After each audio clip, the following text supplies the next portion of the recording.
सर्वांना नमस्कार. तर आज होती नवमी आणि माझ्याकडे होतं कन्यापूजन.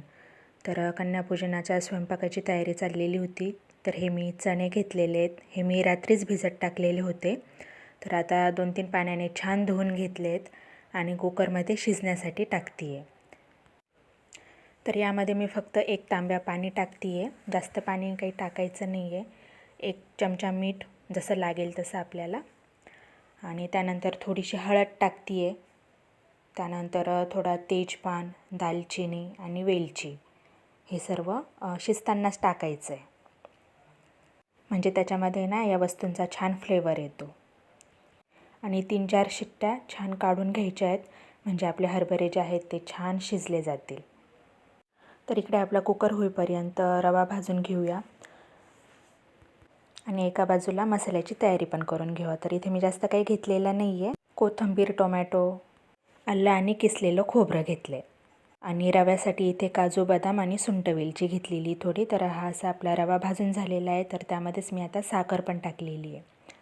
आपला रवा हा झाल्यासारखाच आहे आणि हे जे मसाला घेतला आहे तर तो आता मिक्सरमध्ये छान बारीक करून घेऊया. तर फोडणीसाठी थोडासा कढीपत्ता पण घेतलेला आहे मी, कारण या भाजीमध्ये ना आपण कांदा लसूण घेत नाही. तर एक चव येण्यासाठी आणि भाजी घट्ट होण्यासाठी मी हा मसाला घेतलेला आहे. तेल छान गरम झालेलं आहे. तर त्यामध्ये मी आधी लाल तिखट टाकलं आहे आणि थोडीशी हळद टाकलेली आहे, कारण शिजताना पण आपण हळद घेतलेली होती ना, त्यामुळे. आणि हा वाटलेला मसाला आता त्यामध्ये छान फ्राय करून घेऊया. 5 मिनटासाठी छान परतवून घ्यायचा आहे त्याला, तेल सुटेपर्यंत. तर छान कलर आलेला आहे त्याला.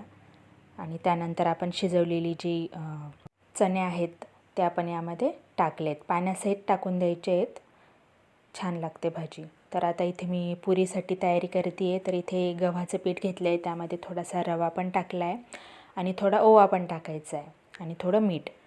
तर ह्या अशा आपल्या पुऱ्या पण होत आहेत एका बाजूला. तर ह्याच्यात छान पुऱ्या झाल्या आहेत. शुभ्रा मला मदत करू लागते, ती खालून छान पुऱ्या लाटून देते आहे, मी वरती तळून घेते आहे. तर हा असा आपला स्वयंपाक झालेला आहे. भेटूया पुढील ब्लॉगमध्ये.